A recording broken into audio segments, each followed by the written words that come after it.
Let's start our second part of chapter friction. So the topic is the fluid friction. अभी तक हमने पढ़ा था जो फ्रिक्शन सॉलिड सरफेसेस के बारे में पढ़ा था, जब वो कांटेक्ट में आके दूसरे के मोशन को अपोज करती हैं तो उसे फ्रिक्शन बोलते हैं। अभी कह रहे फ्लूइड फ्रिक्शन के मतलब जो लिक्विड्स होते हैं वो भी फ्रिक्शन क्रिएट करते हैं। Friction due to the liquid and the gases, उसके बारे में हम पढ़ेंगे। You have just studied that all the solid surfaces exert friction on the solids object moving on them. ठीक है, यही पढ़ा अभी हमने।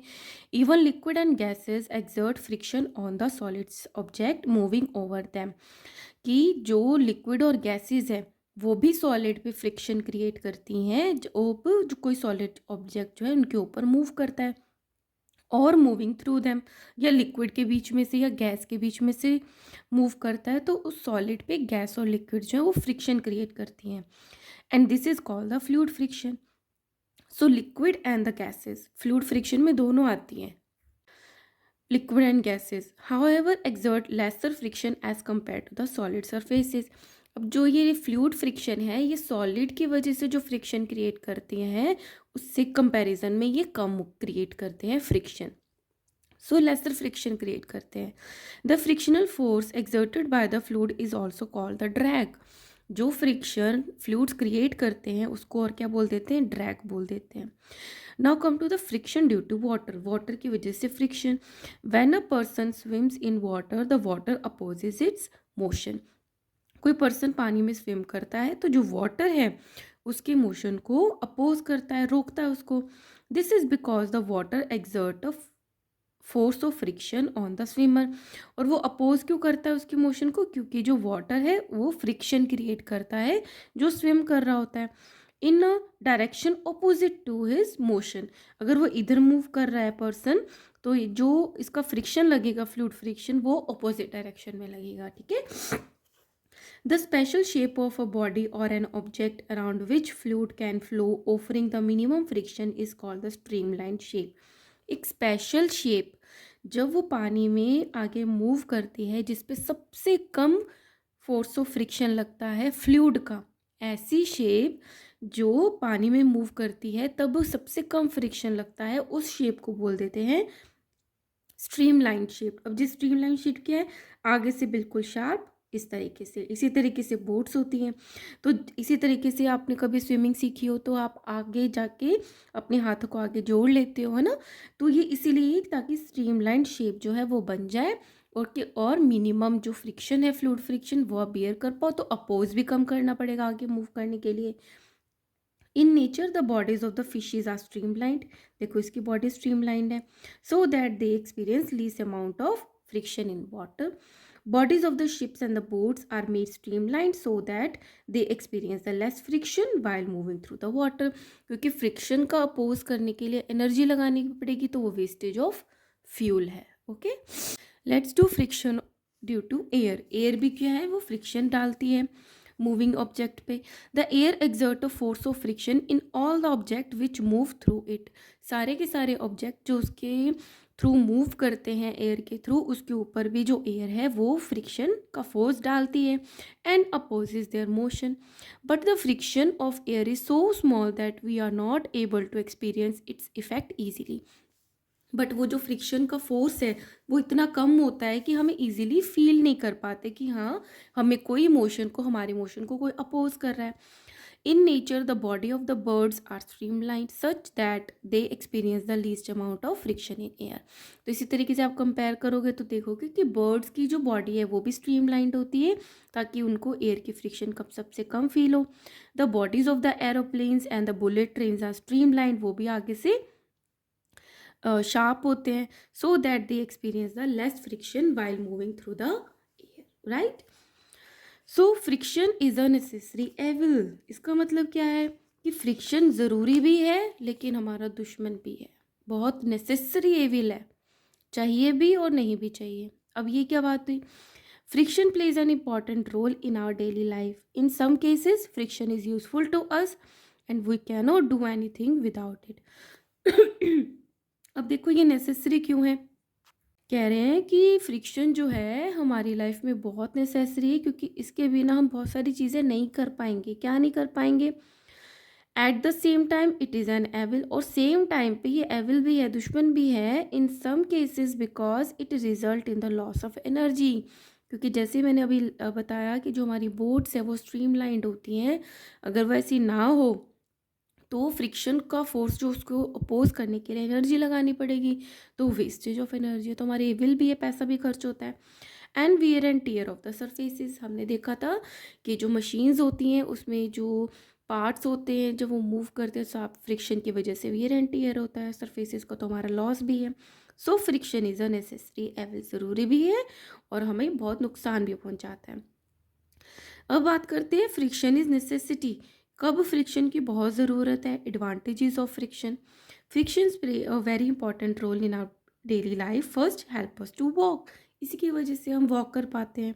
The friction between our feet and the ground help us to walk on the ground without slipping और falling. जो friction है हमारे जो फीट है और जो ग्राउंड का है उसके बीच में जो फ्रिक्शन होता है उसकी वजह से हम वॉक कर पाते हैं। अगर आप पे ऑयल गिर जाए, फ्रिक्शन कम हो जाए या पानी गिर जाए तो हम स्लिप हो जाएंगे ना, तो फ्रिक्शन की वजह से हम अच्छे से वॉक कर पाते हैं। So it help us to walk. Second is movement of the vehicles, the friction between the tyres of the various vehicle and the ground help move on the ground without slipping. Same चीज़ इन tyres के साथ है, vehicles के tyres के साथ है, ये इनमें और जो ग्राउंड है उसमें फ्रिक्शन होता है तो वो अच्छे से मूव कर पाते और स्लिप नहीं होते। In tyres the friction is increase, अब इनमें फ्रिक्शन और बढ़ा दिया जाता है by making grooves in them, कि देखो खड्डे बना के, है ना। Due to the greater friction, इससे सरफेस रफ हो गई। So due to the greater friction the tyres provide a better grip on the ground, जब इस पे अच्छे से फ्रिक्शन इंक्रीज हो जाएगा रफ सरफेस की वजह से तो ग्रिप भी अच्छी मिलेगी रोड पे, which prevent skidding of the vehicles. ठीक है। Third, spiked shoes for the better grip, ये जो होते हैं शूज़ होते हैं इनके नीचे ऐसे स्पाइक्स लगे होते हैं, ये भी बेटर ग्रिप देते हैं। The spikes are provided in the shoes of the players and the athletes to increase the friction, वो दौड़ते हैं भागते हैं तो ये एथलीट्स की जो शूज़ होते हैं उनके नीचे स्पाइक्स दिए जाते हैं for to have a better grip on the ground and prevent slipping. Fourth is writing work, हम जो लिखते हो, आप लोग जो लिखते हो उसमें भी फ्रिक्शन होता है। We are able to write because there is a friction between the tip of pen and paper, जो पेन का टिप है और पेपर है इनके बीच में फ्रिक्शन होता है, इसलिए आप लिख पाते हो। Without friction writing with pen और paper is not possible, friction नहीं होगा तो लिख नहीं पाएंगे क्योंकि फिर स्लिप होगा pen. Fifth is application of brakes, जब आप ब्रेक्स लगाते हो तो भी फ्रिक्शन की वजह से आपकी कार जो है वो रुक जाती है। The brakes of a car or any moving vehicle depend upon friction. When we apply brakes, the car stops due to the force of friction between the brake lining and the drum of the wheel. जो wheel move कर रहा है उसके बीच में और जो break की lining है उसके बीच में बहुत ज़्यादा फ्रिक्शन होता है जिससे आपकी कार जो होती है वो रुक जाती है। सिक्स्थ है lightning of the match stick, जब आप माचिस जलाते हो तो भी फ्रिक्शन होता है, ये तो आपको पता है। When you strike a matchstick against the rough surface of the matchbox, it catches fire. जैसे आप माचिस जलाते हो उसका जो टिप है उस पर रगड़ते हो, है ना, मैच बॉक्स के स्टिक के साइड में, तो वो उस पर आग लग जाती है। क्यों लग जाती है? The force of friction rises the temperature, जब अपने हाथ को ऐसे रगड़ते तो भी तो गर्म हो जाता है ना, तो सिमिलरली जब आप फोर्स ऑफ फ्रिक्शन से उसका टेम्परेचर बढ़ जाता है मैच स्टिक का, और उतना टेम्परेचर उसके लिए इनफ होता है कि वो फायर को कैच कर ले। Of the matchsticks head to such an extent that the chemicals in it catch fire to produce flame. Seventh is screw and nails. It is a force of friction which holds the screw and nails in the wood.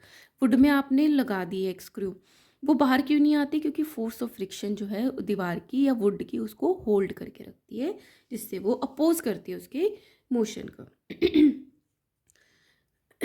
The shooting stars, meteors, when enter the atmosphere at very high speed catch fire and burn completely before reaching the surface of the earth. जो shooting stars होते हैं जब atmosphere में enter होते हैं बहुत तेज speed से आ रहे होते हैं तो उनमें आग लग जाती है, और जैसे ही वो मतलब अर्थ तक पहुंचते नहीं हैं उससे पहले ही वो जल के ख़त्म हो जाते हैं। This is because that at such a speed of friction, क्योंकि एयर है और वो मेटियोर है, उनमें जो फ्रिक्शन होती है between the meteor and the earth atmosphere is extremely high, क्योंकि स्पीड ज़्यादा है। तो फ्रिक्शन ज़्यादा है. Due to this high friction the temperature of the meteors rises to such a high degree that they catch fire. Thus friction save us from the impact of meteors. तो ये सारे क्या है, एडवांटेजेस है कि कहाँ कहाँ पे फ्रिक्शन की नेसेसिटी है, बहुत ज़्यादा ज़रूरत है. Now ways to increase friction, कैसे हम फ्रिक्शंस को बढ़ा सकते हैं, इन सब चीज़ों से आपको समझ में आ गया होगा. First by making the surface rough, surface को रफ बना दो, फ्रिक्शन बढ़ जाएगी. Friction can be increase by increasing the roughness of the surface of the contact. For example, the surface of head of the matchstick and the side of the match box are deliberately made rough. वो जानबूझ के rough बनाई जाती हैं to increase the friction to produce more heat, because of which the matchstick lights up easily, ताकि वो matches easily जल जाती है. सेकेंड, एक तो हमने सरफेस को रफ बना दिया, और क्या कर सकते हैं, by making grooves. You can increase the friction in case of tyres of bicycles, cars, buses etcetera by making grooves in them. Due to the greater friction the tyres get a better grip on the road which prevent skidding of the vehicles. अब groove ज़्यादा बन जाती हैं तो क्या होगा, friction ज़्यादा होगा टायर और रोड के बीच में, जिससे कि स्किडिंग जो है वो बच जाएगी व्हीकल्स की. ठीक है, so these are the ways that how can we can increase the friction. Now come to the MCQs. First is the opposing force acting on a wheel moving over a flat surface is called as friction. Flat surface पे कोई move कर रहा है wheel, तो कौन सी friction होगी, वो होगी rolling friction. ठीक है. Second, rolling friction does not act when object is fitted with. Rolling friction कब act नहीं करती, जब object फिट होता है व्हील, बॉल बियरिंग्स और रोलर बियरिंग. स्क्रू में नहीं करती, स्क्रू में तो सीधा सीधा जाता है ना. So answer is screws. Third is roller skaters are fitted with. जो रोलर स्केट्स होते हैं उनमें क्या लगा होता है, ball bearing, screws, roller bearings और व्हील्स, उसमें क्या लगा होता है, रोलर बियरिंग्स लगे होते हैं. Fourth is which of the following exert greater friction. सबसे ज़्यादा फ्रिक्शन कौन क्रिएट करता है, सॉलिड्स, लिक्विड, गैसेज और फ्लूइड्स. सॉलिड्स करते हैं ना. Fifth is which of the following have streamline body. Streamline body किसकी होती है, फिश, शिप, बोट और ऑल ऑफ दिस, इन सब की स्ट्रीमलाइंड बॉडी होती है. ठीक है, इसका आंसर जो है ना वो रोलर बियरिंग्स नहीं है, गलती से मैंने बता दिया. It's a wheel, small wheels होते हैं रोलर स्केट्स पे, है ना. आप चेक करोगे थ्योरी में तो उसमें भी लिखा हुआ है स्मॉल व्हील्स होते हैं रोलर स्केट्स पे, तो आप ये इसको करेक्ट कर लेना. ना friction is an evil. Friction हमारा दुश्मन भी है, एविल भी, बहुत बुरा भी है. क्यों है, because it has some disadvantages. First is damage to the machine. ये मशीन को डैमेज देता है. When you rub your palms against each other it generate some amount of heat. जो अपने पाम्स को आपस में आप ऐसे रब करते हो तो हीट को जनरेट करता है. Due to the friction between the palms when the moving parts of the machine are rubbed together. इसी तरीके से जब मशीन के पार्ट्स आपस में रब होते हैं, a lot of heat is produced due to the friction between them. तभी भी हीट प्रोड्यूस होती है क्योंकि उनमें बीच में फ्रिक्शन होता है. This heat can damage the machine gradually, और जिससे वो मशीन धीरे धीरे डैमेज होने लगती है. Second is wear and tear, खराब भी होता है. Friction causes the wear and tear of the parts of the machine in contact. और जिनमें कॉन्टैक्ट में जिसमें फ्रिक्शन हो रहा है उसमें वियर एंड टीयर भी होता है. दस the life time of the machine is reduced, है ना. तो जिससे उसकी लाइफ है काम करने की वो कम होती है. The soles of the shoes and the tyres of the vehicles wear out. इसी तरीके से हमारे टायर्स जो हैं ऊपर से घिस जाते हैं, शूज़ के सोल्स घिस जाते हैं with the gradual use. Therefore the worn out pieces have to replaced from time to time. तो हमें इनको time to time replace करना पड़ता है.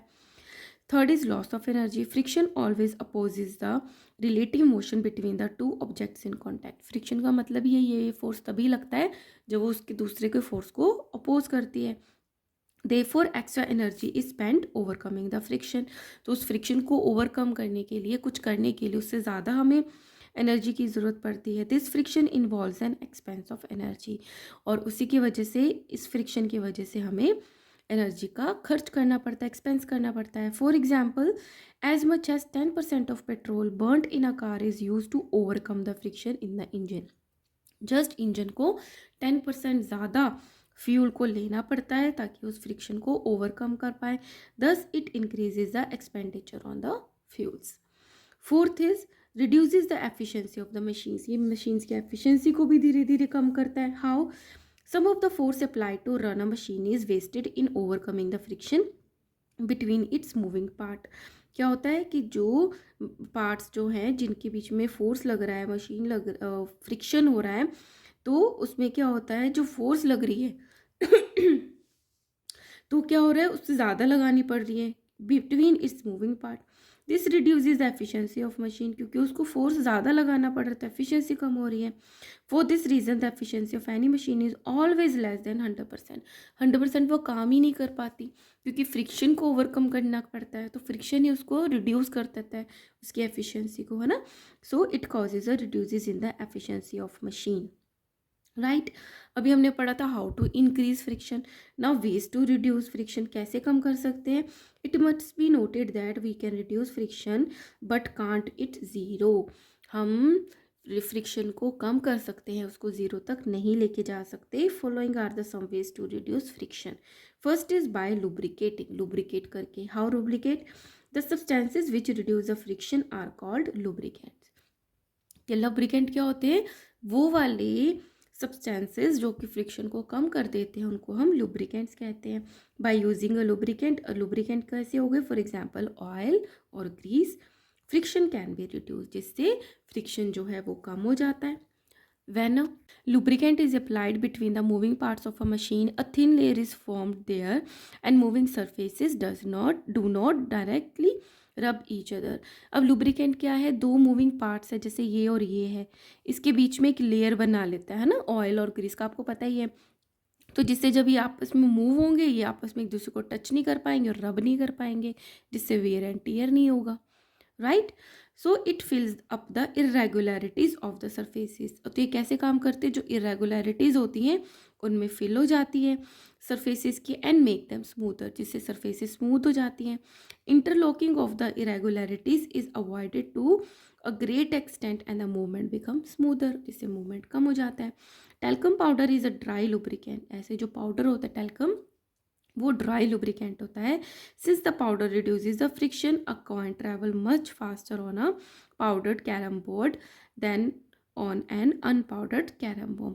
तो ये जो कॉइन्स होते हैं, ये हम अच्छे से स्ट्राइक करके उसको मूव कर पाते हैं अगर जहाँ पे पाउडर डला हुआ है. और अगर कंपेयर करें जब पाउडर नहीं डला हुआ, तो हमें ज़्यादा फोर्स लगाना पड़ता है और मूव भी नहीं करता. Graphite powder is used in machine to reduce friction. Second is by polishing. When the surfaces are highly polished, the irregularities of the surfaces are covered, making them smoother.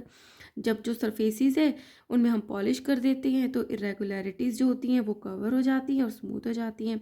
Consequently, the friction is greatly reduced. So, lubricant use करके, polish करके. Third, by using the ball bearings. Ball bearing is a hollow circular device containing small metal ball. तो ये ball bearings क्या होते हैं? Circular device है जिसपे छोटी छोटी सी बॉल्स होती हैं. ठीक है. Metal balls which are fitted around the moving part of a machine. जो मूव कर रहा है पार्ट, उसके चारों तरफ ये लगाई जाती है. The ball bearing reduce the friction. अब ये फ्रिक्शन कैसे कम करती है? क्योंकि ये मूव करती है, ये एक्सेल है, इसके बीच में से जाता है जो मूव करता है पार्ट, है ना. अब वो फ्रिक्शन कैसे कम करता है? एक्सेल मूव करेगा तो ये भी मूव करेंगी तो क्या होगा? जो स्लाइडिंग फ्रिक्शन है वो रोलिंग फ्रिक्शन में कन्वर्ट हो जाएगी, तो फ्रिक्शन जो होता है वो कम होता है स्लाइडिंग फ्रिक्शन से. The ball bearing reduce the friction by converting sliding friction into the rolling friction. For example, when the axle of the machine fitted with the ball bearing rotates, जब ये एक्सेल रोटेट होगा इस तरीके से, then the metal of the ball also roll, तो metal ऐसे ऐसे roll करेगी. Hence the friction reduced. Ball bearings are used in free wheels of bicycles, the axle of the cars, the shafts of the motors and the many other machines to reduce friction. तो बहुत जगह पे ये ball bearings जो है वो ये use होती है. इस पे क्वेश्चन भी बनता है. So there is a heat shield at the nose of the space ships. जो नोज़ होती है, मतलब जो फ्रंट होता है, वहाँ पे एक हीट शील्ड लगाई जाती है स्पेस शिप्स में. This is done so that the space ship enter the atmosphere, कि जब वो जो स्पेस शिप्स हैं हमारी एटमॉस्फेयर में एंटर करें, they do not catch the fire due to the friction of air. ठीक है, ताकि उनमें फायर ना लग जाए.